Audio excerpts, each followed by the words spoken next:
Sir, this boy lived with me at the orphanage.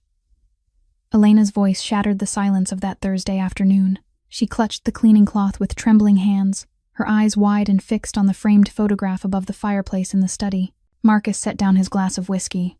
He turned so fast he nearly knocked over the chair. What did the new maid just say? The quiet girl who had barely spoken a word to him in the 3 weeks since she started working here was now pale as a ghost. This boy right here. He lived at St. Michael's orphanage with me. We shared the same dormitory. His name was Daniel. A chill ran down Marcus's spine. Daniel, a name he hadn't heard in 32 years. The name of his twin brother who had vanished when they were only 4 years old. That's impossible. My brother. He died a long time ago. Elena shook her head, tears beginning to stream down her face. I don't know anything about any death, sir, but I know for certain that boy lived at the orphanage until he was 16. He was my best friend. He protected me whenever the older kids tried to bully me. Marcus crossed the room in 3 strides. He snatched the photograph from her hands. The boy in the picture was smiling, the same dark eyes he saw in the mirror every morning, the same facial structure, the same crooked smile that tilted slightly to the left. Are you sure? Absolutely sure, sir. I could never forget that face. Daniel always talked about a twin brother, about a big house, about a father who did dangerous work and always wore black suits. Marcus's throat tightened. His father had been Don Giovanni Blackwood, the most feared mob boss in Chicago. He always wore black suits. That was the legacy Marcus had inherited. He talked about his brother all the time. Elena continued, wiping her face with the back of her hand. He said one day you two would find each other again. He said his brother would never stop looking for him. Soft footsteps on the staircase interrupted their conversation. Ethan appeared at the study door, clutching the teddy bear he hadn't let go of since the accident. The 7-year-old boy's face was pale, his eyes frightened. Daddy, did something happen? Nothing, son. Go back to your room. But Ethan looked at Elena, and something in the maid's eyes seemed to calm the child. Elena managed a gentle smile despite the tears still wet on her cheeks. Hey, Ethan. Everything's fine, sweetie. Just boring grown-up talk. Ethan stood still for a few more seconds, looking from the maid to his father. Then he nodded slowly and climbed the stairs. But before disappearing down the hallway, he turned back once more, as if making sure Elena was still there. When the boy was gone, Marcus sank into the leather armchair. His legs could no longer bear the weight of this revelation. He had killed men without flinching. He had built an empire on blood and fear, but right now, his hands were shaking. Tell me everything, he said, his voice barely above a whisper. Everything you know about him. What do you think will happen next? Will Marcus find his long-lost twin brother after 32 years? Drop a comment below and let me know your thoughts. If you're hooked on this story, smash that like button and share it with someone who loves a good drama. And don't forget to subscribe so you won't miss the next chapter, trust me. You don't want to miss what's coming. Elena took a long, steady breath, then began to speak. She talked about the details she had never been able to forget through the 20 years of separation. Daniel had a crescent-shaped birthmark right behind his left ear, a pale brown mark he often tried to hide with his hair because he felt embarrassed. Marcus flinched, his hand tightening around the arm of the chair. That birthmark, he remembered it perfectly, because he had an identical one in the very same place. His mother had once told him it was the sign of twin children, the way heaven and earth marked that they belonged to each other. Elena went on, saying Daniel was left-handed, yet he could write and draw skillfully with both hands. Daniel said their father had taught him that when he was very young, to train his flexibility. Marcus felt his throat clamp shut. His father really had taught both brothers to write with 2 hands. He used to say that in their world, being adaptable could save your life. And there was more, Elena continued, her voice growing smaller, as if she were sinking into the past. Daniel always drew one picture. Every single day he drew it. 2 children holding hands, and a tall man in a black suit standing behind them. Daniel said that was his real family. Daniel said that one day he would find them again. Marcus rose abruptly, walked to the window, and turned his back to Elena. He didn't want her to see his eyes turning red and wet. 32 years. His little brother still remembered, still believed, still waited. Elena hesitated for a moment, then added one more thing. Daniel remembered something else, too. He said his big brother always called him Champ, and he remembered a very beautiful woman who played the piano every night. Marcus spun around, his eyes wide. His mother. She played the piano every evening before the 2 boys went to sleep. It was the last memory he had of her before she died of illness just 1 year after Daniel disappeared. Just then, the door to the study opened. An older woman walked in carrying a tray of tea. Mrs.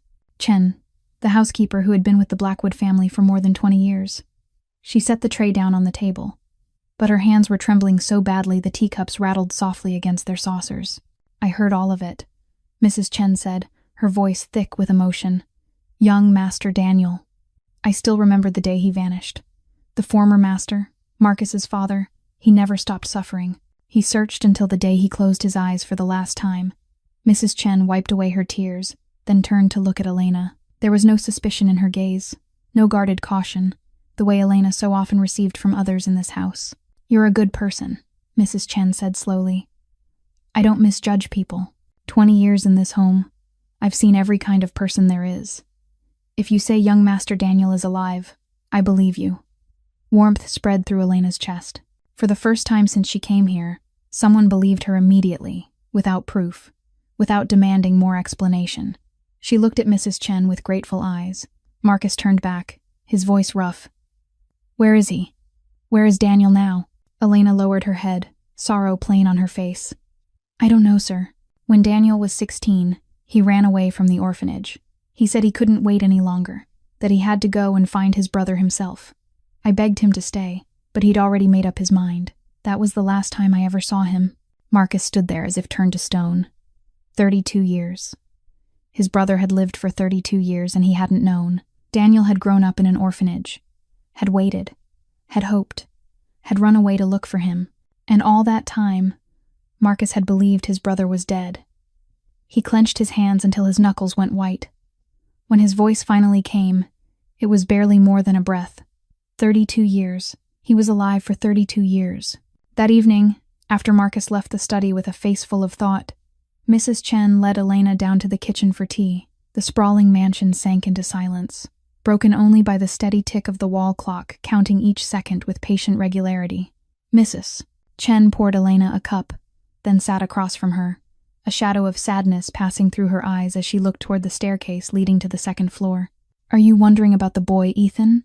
Mrs. Chen asked softly. Elena nodded. From her very first day here, she'd noticed the 7-year-old wasn't like other children. He never left his room, never spoke to anyone, only clutched an old, worn teddy bear, as if it were the one thing that kept him tethered to this world. Mrs. Chen sighed, then began to tell her story.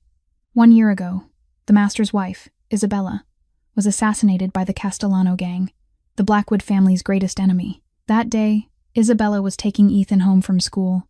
They stopped the car right in the middle of the street. Ethan was in the back seat, and the boy heard everything. The crack of gunfire, the shatter of glass, his mother's single cry, and then she collapsed forward onto the steering wheel. The boy saw blood. He saw that his mother didn't move anymore. Elena set her teacup down, her hands trembling slightly. She could picture the terror the child had been forced to endure. Mrs. Chen continued, her voice weighted with grief. From that day on, Ethan didn't speak a single word, not one word. He locked himself in his room, holding the teddy bear Isabella had given him before she died. The master brought in the best psychologists money could buy, spent a fortune, but no one could do anything. The boy was like an empty shell, there, and yet not there. Mrs. Chen fell silent for a moment, then added in a smaller voice, as if afraid someone might overhear. Isabella. She was complicated. There were many things she kept from the master. Elena lifted her gaze. Kept what? Mrs. Chen shook her head. It's not my place to say. But you should know, the master has reasons for finding it hard to trust anyone. He's been wounded very deeply, not only by losing his brother, but by the fact that the people he trusted most were the very ones who betrayed him in the most painful way. Elena didn't press further. She understood there were secrets you didn't touch until the time was right. Yet inside her, she felt a strange sympathy for that cold, guarded man. Mrs. Chen studied Elena, her look searching but gentle. You seem to understand other people's pain. You've been through something too, haven't you? Elena lowered her head as painful memories surged back like floodwater. She drew a breath, then spoke, her voice small and even, as if she were telling the story of someone else instead of her own life. When I was 9, my parents were killed in a robbery right in front of me. I hid in a closet, watching through the crack in the door. I saw everything. After that, I couldn't speak for 2 years. Not one word. Just like Ethan now. Mrs. Chen reached for Elena's hand, her eyes shining with tears. Then you understand the boy. You understand what it feels like. Elena nodded. That was why, When she looked at Ethan, she didn't see a bad child or a psychological case. She saw herself from 22 years ago. She rose, left the kitchen, and walked toward the staircase. When she passed through the second-floor hallway, she stopped at Ethan's door. It was cracked open just a sliver, and through that narrow opening, she saw the boy's eyes watching her. Big, round eyes, sad, but not frightened the way she'd expected. In those eyes there was curiosity. And there was something else too. Something that looked like hope. Elena didn't step closer. She simply stood there and offered a very small smile. A smile that demanded nothing, forced nothing. Just a quiet way of letting him know she was here. And she wasn't a threat. Ethan watched her for a long time.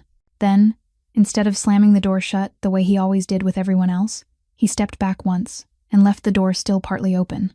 Elena understood what that meant. A sign, a tiny sign, but one that mattered more than it seemed. He wasn't pushing her away.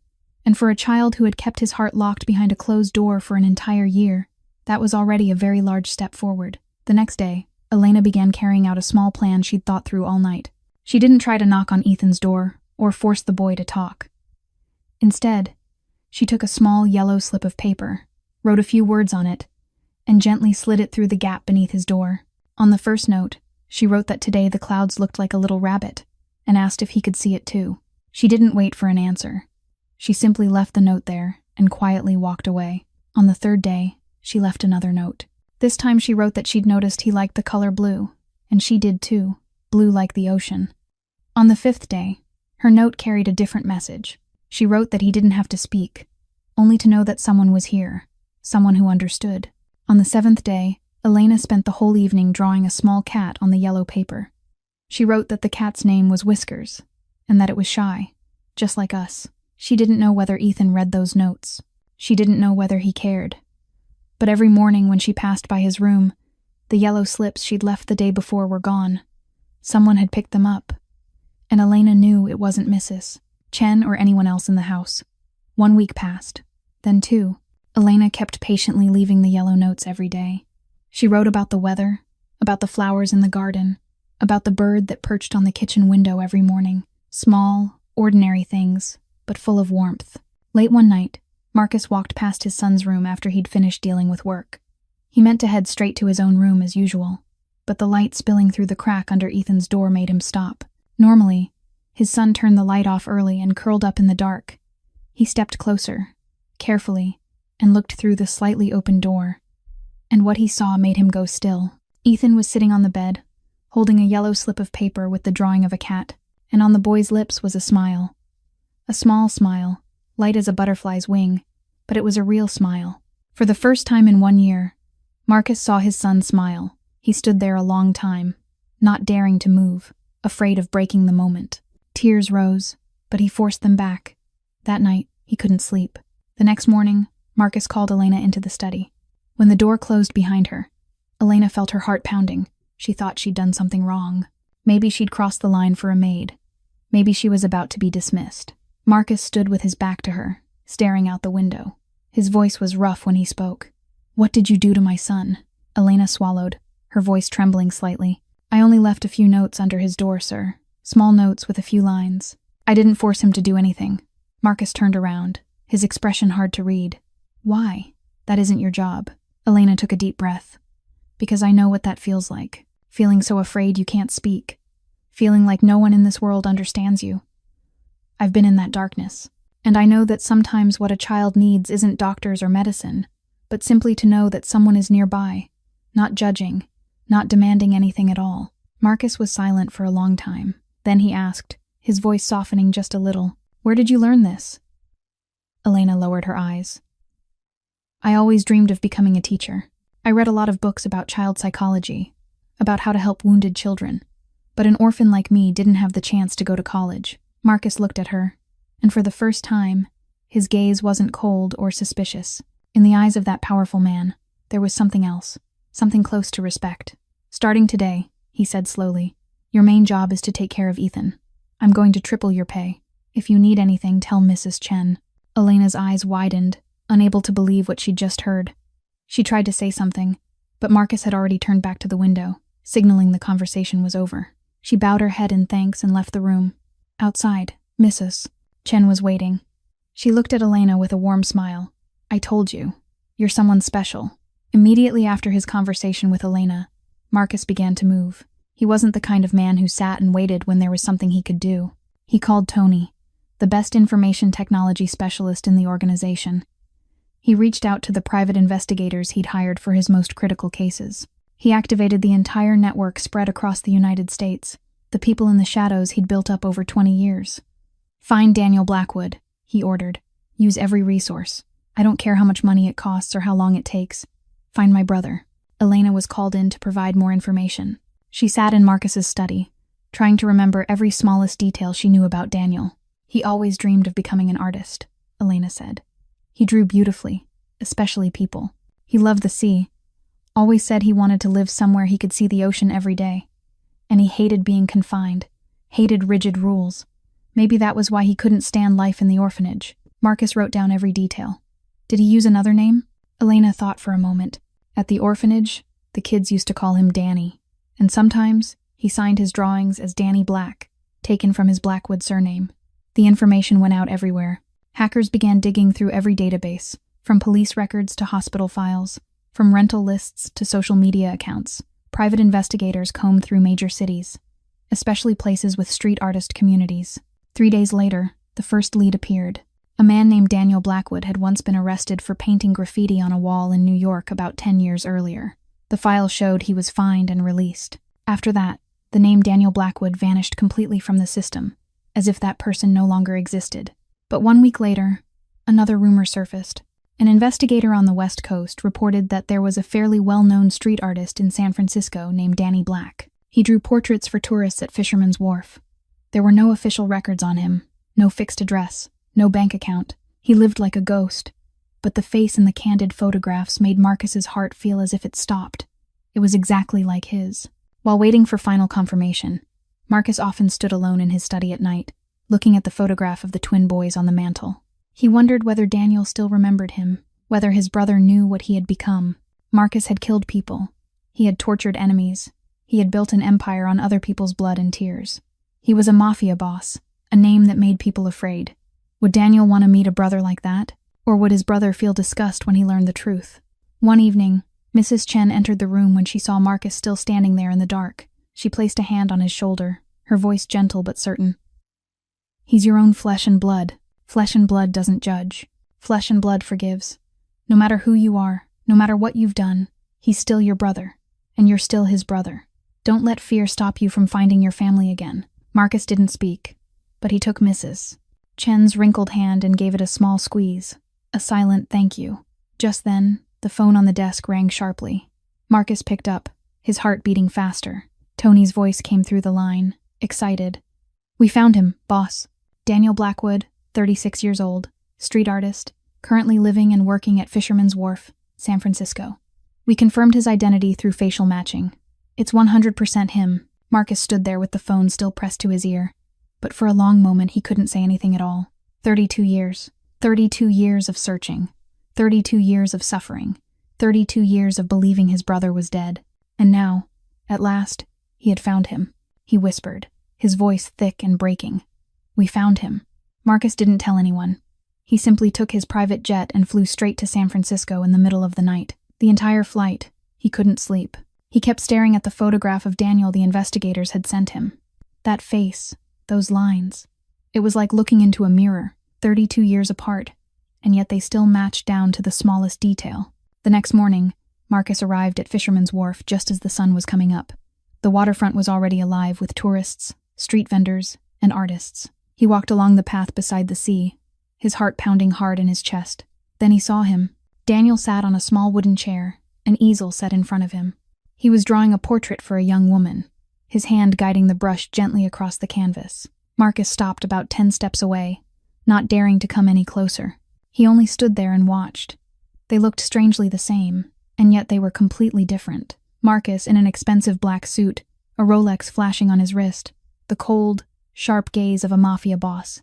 Daniel in an old hoodie worn thin at the shoulders, hands stained with paint, a soft, warm smile as he talked with his customer. The same face, but two entirely different lives. When the young woman walked away with her portrait, Daniel lifted his head, and his eyes met Marcus's. The brush slipped from his fingers and rolled across the ground. Daniel jumped to his feet, eyes wide, lips moving, but no sound came out. The silence stretched, only the waves breaking against the rocks. The cry of gulls overhead, the laughter and chatter of tourists around them seemed to fall back, turning distant and blurred. Two grown men stood staring at each other, 32 years of separation compressed into a single moment. Then Daniel started walking toward him. One step, then another, until he stood right in front of Marcus. His mouth curved into a smile, but his eyes were wet and red. "You took a long time to find me, big brother." Marcus felt his throat lock tight. When his voice came, it was barely a breath. "You're alive. 32 years. You were alive for 32 years. They hugged in the middle of the crowded street. No one said anything else. Nothing else was needed. Two grown men held each other like the 4-year-old boys they once were, as if the last 32 years had never happened. After a while, they sat on a bench by the water. Daniel told Marcus his story. When he was 4, he was kidnapped by the Castellano gang, their father's enemy. They didn't kill him. They sold him to a childless couple in Detroit. That couple treated him well, but Daniel never forgot his real family. He remembered his brother, the big house, their father in a black suit, their mother playing the piano every night. When he was 9, his adoptive parents died in a car accident. He was sent to Street Michael's orphanage. He told people about his Mafia family, about his twin brother, but no one believed him. They thought he was making it up, thought something was wrong with him. When he was 16, he couldn't take it anymore. He ran away, deciding to find his brother on his own, but he was just a kid with no money, no family, no leads. He drifted, doing whatever work he could to survive, and he learned to draw from street artists he met along the way. He searched for Marcus, but he didn't know where to start, didn't know whether Marcus was still alive or already dead. "I never stopped believing you would find me," Daniel said, his voice trembling slightly. "Every night, I drew our picture, 2 little boys holding hands. I held on to that faith for 32 years. Marcus felt tears running down his cheeks. For the first time in 20 years, he cried. He wasn't a cold Mafia boss anymore. He was only a brother who had lost his brother for far too long. "I'm sorry," he whispered. "I should have found you sooner." Daniel rested a hand on his shoulder, a gentle smile on his lips. "You found me now. That's what matters most." On the private flight back to Chicago, the 2 brothers sat side by side. Daniel looked out the window at the clouds below. Then he turned to Marcus, his voice gentle, but threaded with worry. "Elena, is she doing all right? Is she happy?" Marcus looked at his brother, a little surprised. Elena, the housemaid who had opened the door that led him to Daniel. He realized the bond between his brother and that young woman ran far deeper than he'd imagined. They weren't only orphanage friends. They had been family to each other through the hardest years. "She's all right," Marcus answered. "She's living in my house, and she's helping Ethan, my son, recover from a very severe psychological trauma." Daniel smiled, his eyes brightening. "I always knew she'd do wonderful things. She has the warmest heart I've ever known." Marcus didn't speak, but inside him a thought began to take shape. That girl wasn't just a maid. She was the one who had given him back his brother, the one who was healing his son. She was far more extraordinary than he'd ever allowed himself to believe. When Marcus and Daniel stepped into the mansion, Elena was wiping down a table in the living room. She heard footsteps and looked up. The cloth slipped from her hand. She stood there as if turned to stone, one hand flying to cover her mouth, eyes wide, unable to believe what she was seeing. "Danny," she whispered, her voice trembling. The man beside Marcus smiled, that gentle smile she had never forgotten, even after 20 years had passed. "Hello, little sister," Daniel said, his voice warm. Elena ran to him and threw her arms around him, sobbing. 20 years. 20 years of thinking she'd lost him forever. 20 years of praying every night that he was safe somewhere out there. And now he was here, in her arms. Daniel held her tightly, stroking her hair the way he used to when they were still at the orphanage. "I'm sorry I didn't come back for you," he whispered. "I promised I would." Elena shook her head, tears still falling. "It's all right. You found your family. That's enough." A small sound from the staircase made everyone turn. Ethan was hiding behind his bedroom door, his big eyes fixed on the unfamiliar man with a mix of curiosity and caution. Daniel gently let go of Elena and crouched until he was level with the boy's gaze. He pulled a small paintbrush and a sheet of paper from his pocket. "I heard you like drawing," Daniel said softly. "I do too. Do you want to see what I can draw?" Ethan didn't answer, but he didn't run away either. Daniel began to draw on the paper, his strokes quick and steady. In just a few minutes, a majestic dragon appeared. Wings spread wide as if it were rising into the sky. Ethan's eyes widened, and for the first time in a long while, the boy stepped out of hiding on his own. He walked over to Daniel, staring at the drawing with open admiration. Daniel held the paintbrush out to him. "Your turn." Ethan hesitated, then took the brush. He scribbled in the corner of the paper, clumsy lines drawn by a 7-year-old hand. But when he finished, he looked up at Daniel and spoke, his voice small and rough from being unused for so long. "Uncle Danny." The whole room seemed to stop breathing. Elena lifted a hand to her mouth, tears spilling over again. Mrs. Chen stood in the kitchen doorway, crying soundlessly. Marcus stood in the corner of the room, tears sliding down the cheeks of a man who hadn't cried in front of anyone for 20 years. He had to turn away because he didn't want anyone to see him like this. "Mrs. Chen stepped forward and put her arms around Elena. "You brought this family back to life," she whispered. The days that followed were the happiest days the Blackwood mansion had ever known. Laughter rang through rooms that had once been drowned in silence. Marcus began coming home earlier, no longer staying at the office until deep into the night the way he used to. One evening, the whole family sat down together around the large dining table in the dining room. Marcus, Daniel, Elena, and Ethan. Elena cooked a simple meal. Nothing fancy, but warm in the way comfort is warm. Everyone praised it. Everyone smiled. Ethan sat pressed close to Elena through the entire meal, refusing to leave her side for even a step. That night, Marcus passed Ethan's room and stopped at the door. Elena was sitting beside his son's bed, singing a soft lullaby. Her voice wasn't perfect, but it was full of love. Ethan was sleeping deeply, his face peaceful, as if he'd never had a nightmare in his life. Marcus stood there a long time, his chest tightening with a feeling he couldn't name. He hadn't felt anything like it since Isabella was alive. No. This was stronger than that, deeper than that, truer than that. While the whole family was enjoying a warm dinner inside, a figure stood utterly still in the darkness outside the mansion. Victor Kane, 40 years old, Marcus's right hand for 15 years. He stood by the fence, his gaze cutting through the glass into the brightly lit dining room. He saw Marcus laughing, a smile he hadn't seen on his boss's face in many years. He saw Daniel, the lost younger brother, now sitting beside Marcus, as if those 32 years of separation had never existed.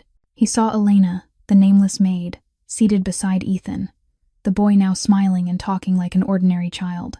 And Victor felt anger boil and surge inside his chest. 15 years he had built this empire alongside Marcus. 15 years of cleaning up bodies, laundering money, negotiating with enemies, doing the dirtiest work so Marcus could keep his hands clean. 15 years of absolute loyalty, without a single complaint, without a single act of betrayal. And what did he get? A generous salary, yes. Respect inside the organization, yes. But he was never treated like family. Then one fine day, a lost brother appeared and was instantly treated like a prince. A nameless maid walked in and made Marcus Blackwood, the coldest mafia boss in Chicago, turn soft like this. Marcus was losing focus. He was spending too much time on family, too little time on business. The empire was starting to sway, and he didn't even see it. And Victor wasn't going to let everything he had built collapse because of a maid and a drifting painter. Victor turned his back and stepped into the shadows. He remembered the night before, sitting in the underground casino on the south side, watching the pile of chips in front of him grow thinner and thinner. He'd lost badly. $2 million owed to the Castellano gang, Marcus's sworn enemy. He didn't have the money to pay, and the Castellano crew weren't the kind of people who waited patiently. He needed money, a lot of money. Or he needed something to pay with, something more valuable than money. Victor stopped at the corner of the garden, pulled out his phone, and dialed a number he had saved but had never dared to call, not until today. After a few rings, a cold voice came through the line. "Victor, I didn't expect you to call." Victor drew a deep breath. Blackwood is getting soft. There's a maid. She's his weakness. Silence for a moment. Then the voice replied, "Then remove her." Victor smiled, a smile cold as ice. "I've already got a plan. Give me 1 week." He ended the call and looked back toward the window. Elena was smiling at Ethan, clearing the table, completely unaware that darkness was crouched just beyond the glass. Victor watched her, his eyes hard as stone. "Enjoy it, little maid. Enjoy it while you can." 1 week later, Victor's plan began. Early that morning, Mrs. Chen went into the master bedroom to tidy up as usual. She stopped short when she saw Isabella's jewelry cabinet standing open. She remembered clearly that she had locked it the day before. Her heart started to race as she stepped closer to check. And when she looked inside, The blood in her veins seemed to turn to ice. The diamond necklace was gone. It was the most precious keepsake Isabella had left behind, the piece Marcus had given his wife on their wedding day. After Isabella died, Marcus had placed it in the cabinet and never opened it again. It was the one thing he kept to remember her by. Mrs. Chen ran to find Marcus at once. She told him what she'd seen, her voice shaking with worry. Marcus shot to his feet, his face draining pale. He called Victor in and ordered him to find the necklace at any cost. Victor nodded, his expression grave and concerned, the picture of a loyal subordinate. He asked permission to search the rooms of every staff member in the house, to rule out the possibility of internal theft. Marcus agreed. Half an hour later, Victor returned to Marcus's study. In his hand was the diamond necklace, glittering. His face looked pained, as if he had just been forced to do something difficult. "Where did you find it?" Marcus asked, his voice cold as ice. Victor lowered his head, pretending he couldn't bear to meet his boss's eyes. "In Elena's room, sir, under her pillow. I'm sorry. I didn't want to believe it either, but the evidence was too clear." Marcus said nothing. He took the necklace and stared at it for a long time. Then he ordered Victor to bring Elena to the study. Elena walked in with a worried expression. She sensed the tension the moment the door opened. Marcus stood with his back to her, looking out the window. Victor stood in the corner, stern and watchful. "You called for me?" Elena asked quietly. Marcus didn't turn around. He only set the necklace on the desk, the sound of diamonds touching wood ringing out in the silence. Elena looked at the necklace and her face went pale. "What is this?" Marcus turned, his eyes colder than she had ever seen, as if he had never once looked at her with warmth at all. "You tell me. I've never seen this before," Elena said, her voice beginning to tremble. "I didn't take it. It was found in your room," Marcus said slowly. "Under your pillow." Elena shook her head as tears began to spill. "No, someone put it there. Someone is setting me up." Marcus gave a short, humorless laugh, a sound without a trace of warmth. "Who?" "Victor has worked for me for 15 years. You've been here for 2 months. I don't know who," Elena cried. "But I swear on my parents' grave, I didn't take that necklace. Please, sir, believe me." The silence stretched. The room seemed to stop breathing. Then Elena asked, her voice only a desperate whisper, "Do you believe me?" Marcus didn't answer. He looked away, his jaw tightening. That silence hurt more than any words could have. Elena understood. He didn't believe her. Tears ran down her face, but she didn't beg anymore. Just then, Mrs. Chen rushed into the room, breathless. She had heard what was happening. "Marcus, don't decide so quickly," she said fast. "I know this girl. She's not that kind of person. Investigate more before you decide." Marcus cut her off, his voice cold and final. "Enough. I've decided." He turned to Elena, and there wasn't a shred of feeling left in his eyes. "Get out of my house. Don't ever come back." Elena stood there for a moment, looking at the man she had begun to trust, the man she thought was different from the others. Then she wiped her tears and lifted her chin. "I thought you were different," she said, her voice surprisingly steady. "I was wrong." She turned and walked out. "Mrs. Chen cried, calling her name. But Elena didn't turn back.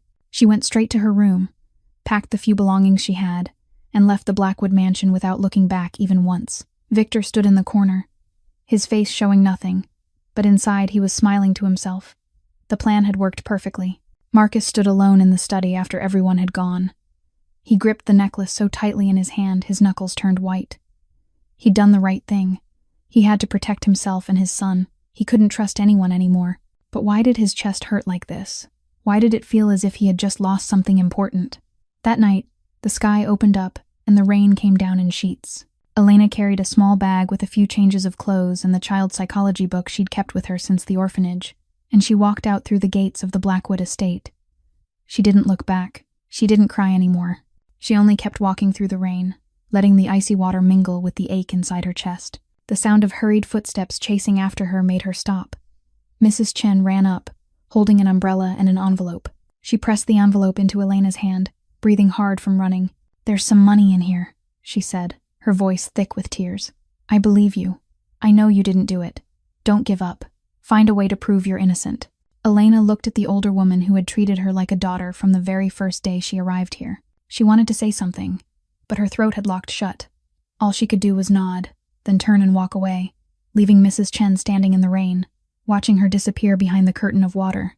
The next morning, Ethan woke up and ran downstairs like he did every day, searching for Elena. He'd grown used to her being there each morning, used to her smile, to the yellow notes she slid under his door. But today, she was nowhere. He ran through the house, checking room after room, calling her name in the soft voice he had only just found again after a year of silence. Mrs. Chen had to sit down, take his hand, and tell him the truth. Elena is gone, sweetheart. She isn't here anymore. Ethan went still. His eyes widened, full of confusion. Then, as if someone had switched off the light inside him, the brightness in Ethan's gaze went out. He turned, ran up the stairs, went into his room, and slammed the door.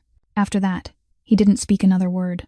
All the progress Elena had helped him make over the past weeks dissolved in a single night. He became an empty shell again, curled up on the bed, clutching his mother's teddy bear and the yellow slips of paper Elena had written for him. When Daniel heard, he stormed straight into Marcus's study without knocking.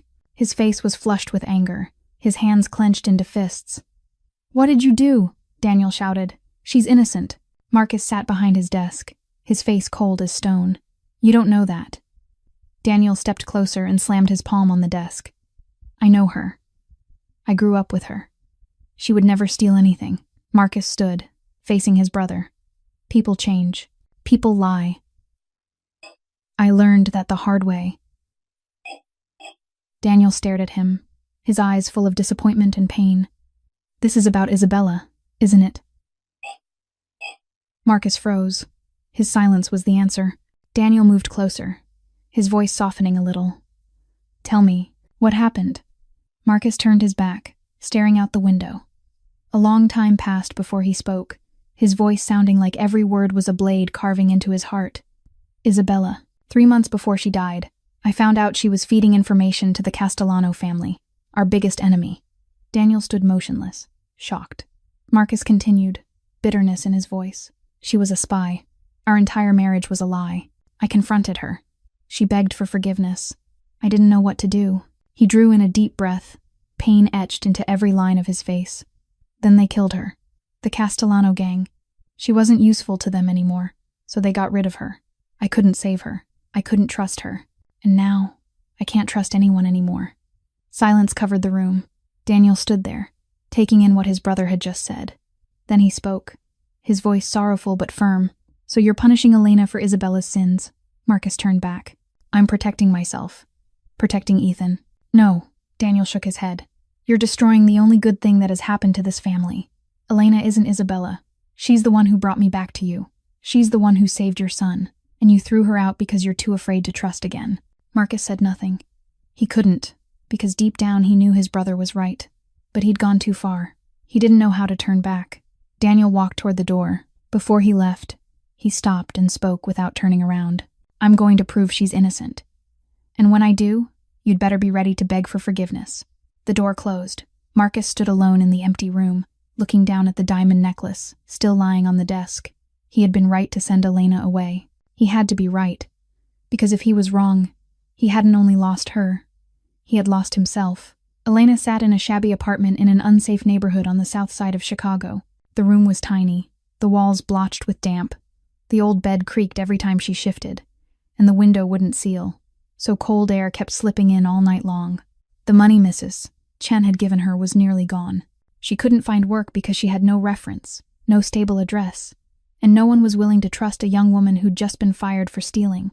She sat by the window, watching the rain fall outside, her arms wrapped around the educational psychology book she'd carried with her from the orphanage. That book was her dream, her hope that one day she would become a teacher and help wounded children the way she once needed to be helped. But now, that dream felt farther away than it had ever been. Tears fell onto the pages, blurring the words. She thought back to the night 20 years ago, the night Daniel ran away from the orphanage. She'd been 11 then, and Daniel had been 16. They stood behind the orphanage, beneath a faint moon, and Daniel held her hand and said he was going to find his brother, and then he would come back for her. He promised. Little Elena had asked, her voice trembling, "What if you can't find him?" Daniel smiled, that warm smile she had never been able to forget. "I will find him, and we'll be a family. You, me, and my brother. I promise you that." 20 years had passed. That promise still hadn't come true. And now, when they had finally found each other, when the family Daniel had promised had almost become real, everything had collapsed in a single night. At the same time, In the Blackwood mansion, Marcus sat alone in his pitch-dark study. He didn't turn on the lights. He didn't drink. He only sat there, staring into nothing, letting the darkness swallow him whole. Ethan hadn't left his room since the day Elena walked out. The boy had fallen back into silence, curled up on his bed with his teddy bear and the old yellow notes. Mrs. Chen set food outside his door, but the plate was still untouched when she returned. The mansion was silent as a grave, exactly as it had been before Elena ever arrived. Marcus lifted the diamond necklace and stared at it in the moonlight slipping through the window. Then he looked at the photograph of the twin boys on the mantel. He had done the right thing. He had to have done the right thing.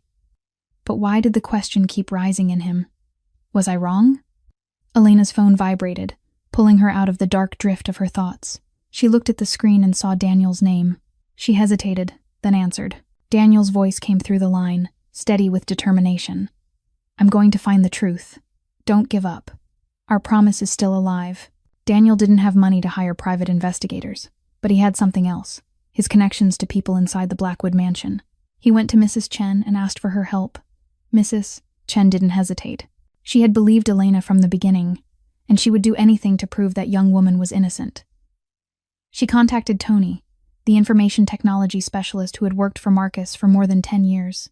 Tony was loyal to the Blackwood family, and more importantly, he didn't believe Elena was a thief either. Something isn't right about this, Tony said when he met Daniel in a small cafe in the suburbs. I'll check the house security cameras.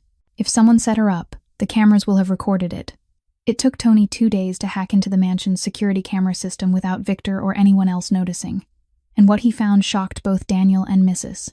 Chen. Footage from the second-floor hallway camera clearly showed that at 3 o'clock in the morning, the night before the necklace was found, Victor Kane had slipped into Elena's room. He was holding something in his hand, went straight to her bed, and hid it under her pillow. The whole thing took less than 2 minutes. He left the room with a cold expression, without a flicker of hesitation. Daniel's hands tightened into fists as he watched the video. That man, he framed her. But Tony didn't stop there. He dug deeper, hacking into Victor's phone remotely. And what he uncovered was far more serious. Victor had a massive gambling debt, $2 million, owed to the Castellano gang. He had lost everything in underground casinos and had no way to pay it back. But what made Daniel's blood boil were the messages Victor had sent to someone in the Castellano gang. Blackwood is losing focus. His empire is weakening. Hand control over to me, and I'll pay everything off. Daniel read those lines again and again, rage surging inside him. Victor hadn't only framed Elena. He was betraying Marcus, selling out the entire empire he had helped build over 15 years. That very afternoon, Daniel stormed into Marcus's study. He set a laptop on the desk and opened the security video without saying a word. Marcus looked at his brother with irritation, but he turned to the screen, and what he saw made him spring to his feet. The video showed Victor sneaking into Elena's room at 3 o'clock in the morning, hiding something under her pillow. Marcus's face shifted from doubt to shock, then from shock to fury. A fury that was cold, terrifying, and far worse than any outburst Daniel had ever seen. "Victor," Marcus roared, his voice like the growl of a wounded beast. Daniel pulled up the messages Tony had found. "He framed her," Daniel said. "He used her to destroy you from the inside. He owes the Castellano gang $2 million and he's selling you out to pay his debt." Marcus read the messages, each word like a knife driven into his back. 15 years. Victor had worked for him for 15 years. Marcus had trusted him the way he trusted his own hands. And Victor betrayed him. Marcus had thrown an innocent woman out of his home, while the true enemy stood beside him the whole time. Marcus didn't say another word. He walked to the desk, opened the drawer, and took out a gun. He checked the magazine, then looked at Daniel, his eyes ice cold and burning with rage. "Call everyone. Right now." Marcus called Victor and told him to come to an old warehouse on the south side to discuss something important. His voice was as normal as it always was, without a trace of suspicion or anger. Victor had no idea it was a trap. He arrived at 9 o'clock that night, walking in with the confident air of a loyal right hand. The warehouse was vast and dark, with only a single light burning in the middle. Marcus sat there with his back to the door, a battered wooden table in front of him. "You sent for me, boss?" Victor asked as he stepped inside, his voice still coated in false respect. Marcus didn't turn around. "How long has it been, Victor?" Victor stopped, slightly confused. "How long since what, sir?" Marcus stood, turned to face him, set a laptop on the table, and played the video. "How long have you been betraying me?" Victor's face went pale as he watched himself on the screen. slipping into Elena's room at 3 o'clock in the morning, hiding the necklace under her pillow. He watched the messages he had sent to the Castellano gang appear line by line. "I can explain," Victor stammered, taking a step back. Marcus moved toward him, each footfall like the beat of a war drum. "You framed an innocent woman. You tried to tear my family apart. For 15 years, I trusted you like a brother. And you betrayed me over a gambling debt." Victor saw there was no way out. In a flash, he bent down and pulled a small gun from where it was strapped at his ankle. The motion was lightning fast. He aimed the gun straight at Marcus. "You've gotten soft, Marcus."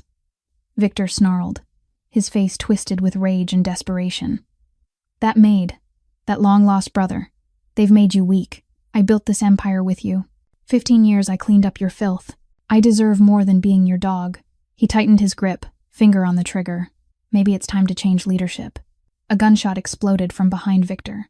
He dropped to the floor, the bullet tearing into his shoulder. His gun flew from his hand and skidded across the concrete.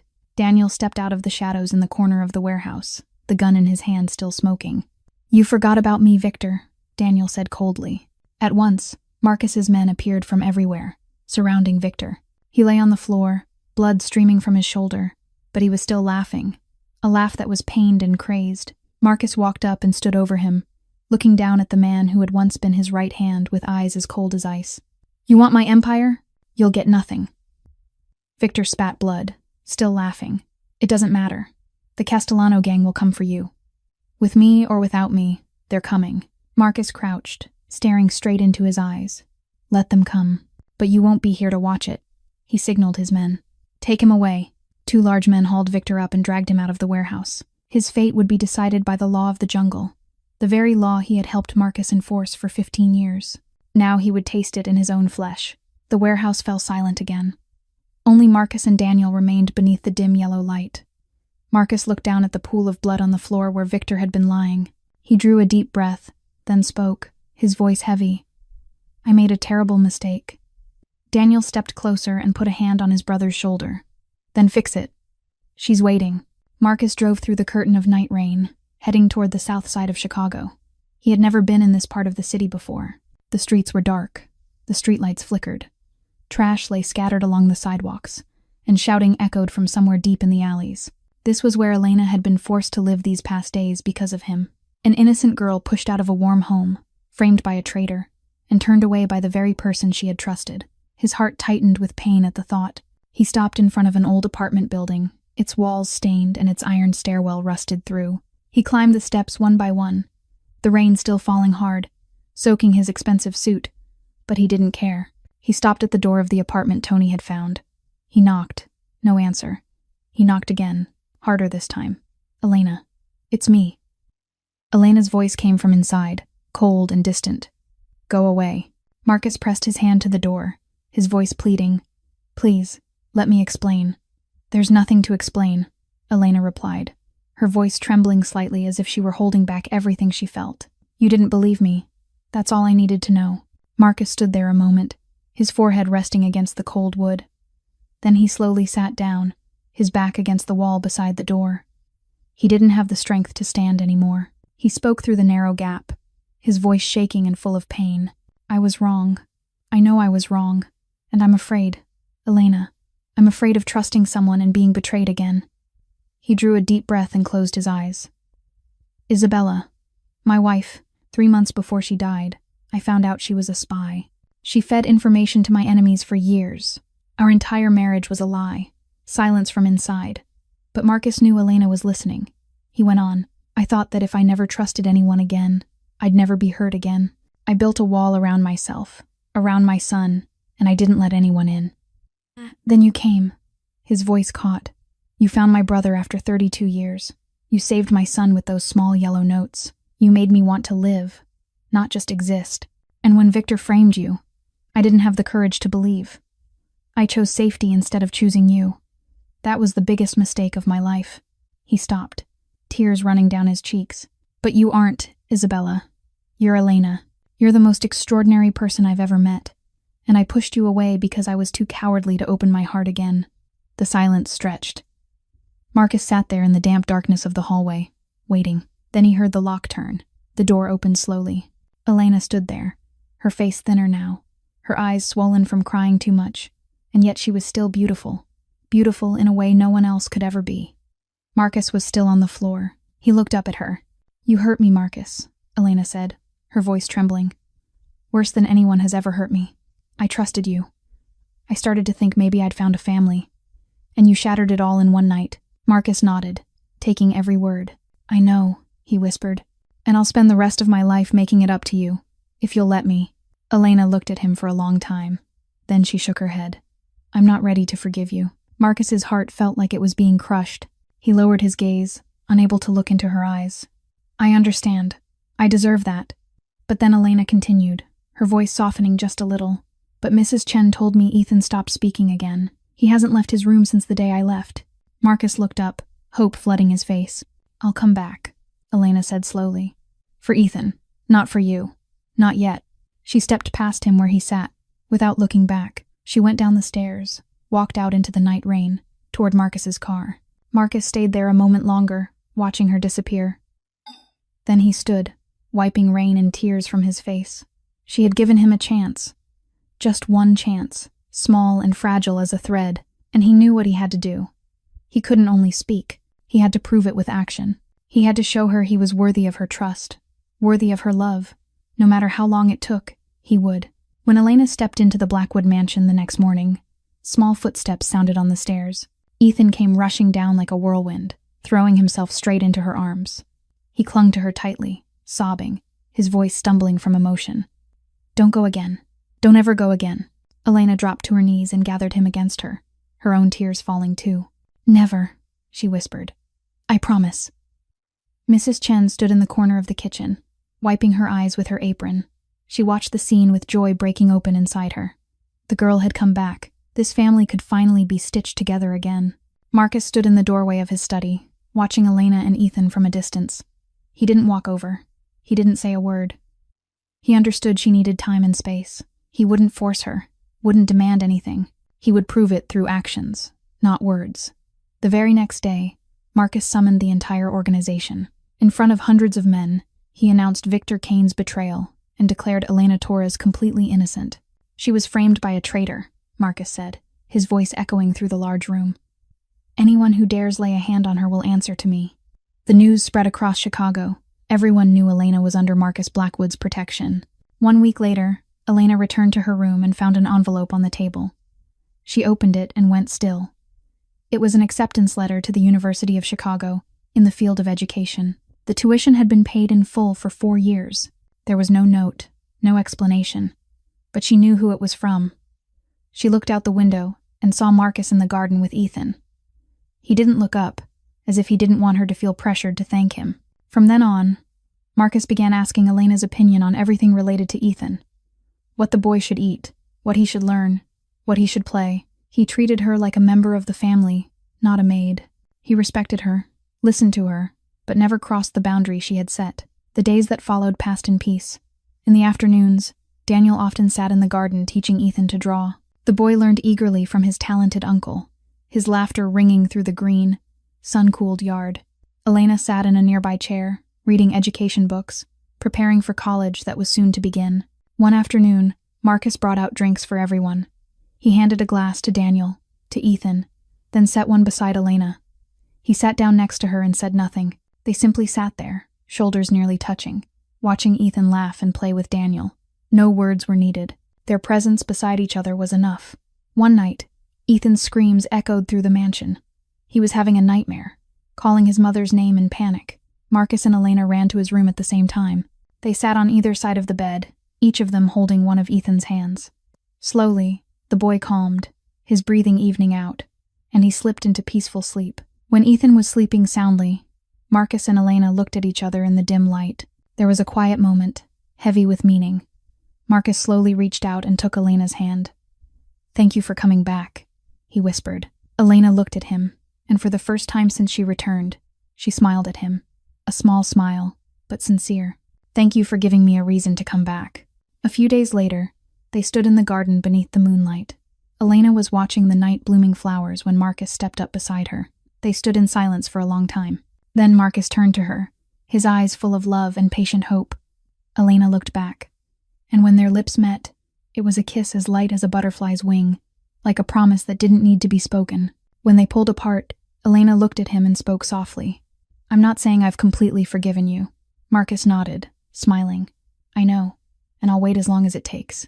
From the second-floor window, Daniel and Ethan were looking down into the garden. Ethan's eyes went wide, and he pointed. "Dad is kissing Miss Elena." Daniel laughed and ruffled his nephew's hair. "About time. He's so slow." 6 months slipped by like a dream. Elena began college, and her grades were excellent. She was the most diligent student in her class, always sitting in the front row, always finishing her assignments ahead of schedule. The professors were all impressed by the young woman with eyes full of determination and a hunger to learn. Ethan was now a completely different boy, healthy, joyful, chattier than ever. He no longer had nightmares, no longer clutched that old teddy bear as if he might lose it. He ran through the mansion from room to room, his laughter spilling into every corner. Daniel had moved into the estate for good and had begun working alongside Marcus. Together they were gradually legalizing their business operations, shifting from the underworld into clean enterprises. Daniel oversaw the arts and philanthropy side, using his gift for drawing to raise funds for orphan children. The Blackwood mansion was now filled with laughter and warmth, a world away from the cold house Elena had walked into nearly a year earlier. One evening, Marcus suddenly announced that the whole family would be going out to dinner at an upscale restaurant in downtown Chicago. Elena wondered as she settled into the car. "Is there some special occasion?" Marcus only smiled, mysterious. "You'll see." They arrived at a famous Italian restaurant and were led into a luxurious private room, candlelight flickering and fresh flowers arranged everywhere. The table was set for only 4: Marcus, Elena, Daniel, and Ethan. They ordered, they talked, they laughed, like any other family dinner. But Elena noticed Daniel and Marcus kept glancing at each other, as if they were holding on to some secret. In the middle of the meal, Daniel suddenly stood. "Ethan, come with Uncle and take a look at the kitchen." The boy looked up, tomato sauce on his lips. "But I want dessert." Daniel winked at his nephew. "Trust me, kid." Ethan got up reluctantly and followed Daniel out. But before he left, he turned back and flashed Elena a mischievous smile, as if he knew something she didn't. The room fell quiet. Only Marcus and Elena remained, sitting across from each other beneath the candlelight. Marcus drew a deep breath, then reached under the table and brought out a small box. Not a typical ring box, but a tiny pastry box. He set it in front of Elena. "Open it." Elena was startled, but she did. She lifted the lid, and her heart seemed to stop. Inside, nestled on the pastry, was a diamond ring, not too large, not too ornate, but beautiful in a refined, elegant way, exactly her style. When she looked up, Marcus was already down on one knee beside her. His eyes held nothing but love and sincerity. "You came into my house as a maid," he began, his voice trembling slightly with emotion. "But you became Ethan's mother, Daniel's sister, and my whole world." He took her hand. "I don't deserve you. I know that. I've made mistakes. I've hurt you. But I still want to ask. Marry me. Not because I'm your employer, not because of what I can give you, but because I love you, and I want to spend the rest of my life proving it." Tears ran down Elena's cheeks. She looked at the man kneeling before her, the man who had once been cold and distant, now opening himself to her completely. She nodded, her voice thick with tears. "I say yes." Marcus smiled, the brightest smile she had ever seen on his face. He took the ring, slid it gently onto her finger, then rose and kissed her there in the middle of the restaurant. At that moment, the door flew open. Daniel and Ethan ran in, with Mrs. Chen right behind them. Ethan shouted, bursting with excitement. She said yes. Mrs. Chen stood in the corner, crying like rain. At last, this family is finally whole. The 4 of them wrapped their arms around each other in a circle, laughing and crying at the same time.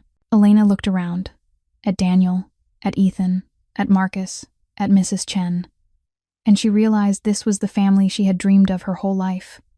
A family doesn't need to share blood, it only needs to share a heart. 3 months after the engagement, the wedding was held right in the garden of the Blackwood estate. It wasn't a lavish ceremony with hundreds of guests, the kind people would expect from a Mafia boss. It was a warm, simple celebration, with only the most beloved people. The garden was dressed in white flowers and small lanterns, glowing like a dream beneath the sunset. Elena stepped forward in a plain white wedding dress. No elaborate beading, no sweeping train. Her hair fell naturally, with only a small flower tucked behind her ear. She was beautiful in her own way. Beautiful because sincerity and ease shone out of her eyes. Ethan was the ring-bearer, walking confidently along a carpet of flowers with a radiant smile. He had changed completely from the silent, frightened child of a year ago. Daniel stood beside Marcus as best man, wearing a suit for the first time in his life. And yet there were still a few smears of paint on his hands that he'd forgotten to wipe away. Father Thomas, the priest who had cared for Street, Michael's orphanage, where Elena and Daniel grew up, flew in from Detroit to officiate. He wept when he saw that the 2 orphan children from long ago had finally found their family. When it was time for vows, Marcus held Elena's hand and looked straight into her eyes, telling her that she had taught him trust wasn't weakness, that love wasn't losing control, that she had saved him in every way a person can be saved. Elena smiled through her tears and told him he had given her the family she'd dreamed of her whole life, not because of money, but because of love, real love. They kissed beneath an arch of white flowers, under the warm gold of late afternoon and the applause of those who loved them. And in that exact moment, Ethan ran up, threw his arms around Elena, and called out loudly, calling her Mom. Elena went still. It was the first time he had ever called her that. Tears spilled from her without restraint. She knelt and held him tight, sobbing with happiness. Daniel stepped in and hugged Marcus, his voice thick as he told him their father would be so proud of him. That night, after all the guests had gone, the 4 of them sat in the garden under a sky filled with stars. Marcus, Elena, Daniel, and Ethan. The boy slept deeply in Elena's arms, his face peaceful as an angel. Daniel looked up at the heavens and smiled, saying who would have imagined it, that 2 orphans and a mafia boss could become a family. Marcus pulled Elena close and said it was the best family. Elena lifted her eyes to the glittering stars, her voice light as breath, and asked if he thought they were watching them, his parents, her parents. Marcus kissed her forehead and said he was sure they were, and that they were smiling. Up there, if souls can look down, they were surely smiling, because the lost children had finally found home, because love, even if it came late, still came, because family isn't blood but the heart. And this family had more heart than any other. This story brings us precious lessons about life. First is the lesson of trust. Marcus lost too much because he didn't dare to trust. But in the end, he learned that trust isn't weakness, it's strength. Second is the lesson of patience and forgiveness. Elena didn't forgive immediately. She gave Marcus time to prove himself through action, and that is real forgiveness. Third is the lesson of family. Family doesn't have to be people who share blood. Family is the people who love one another, protect one another, and are willing to sacrifice for one another. And finally, the lesson of hope. No matter how hard life gets, no matter how many times you're pushed into the abyss, as long as you don't give up, happiness will come. Dear friends, how did this story make you feel? Was Marcus too slow to trust Elena? Did Victor receive the punishment he deserved? Did this story remind you of something in your own real life? We truly want to hear what you feel from the deepest place in your heart. Please share your thoughts in the comments below. If this story touched your heart, please press like and share this video with those who need to believe in second chances in life.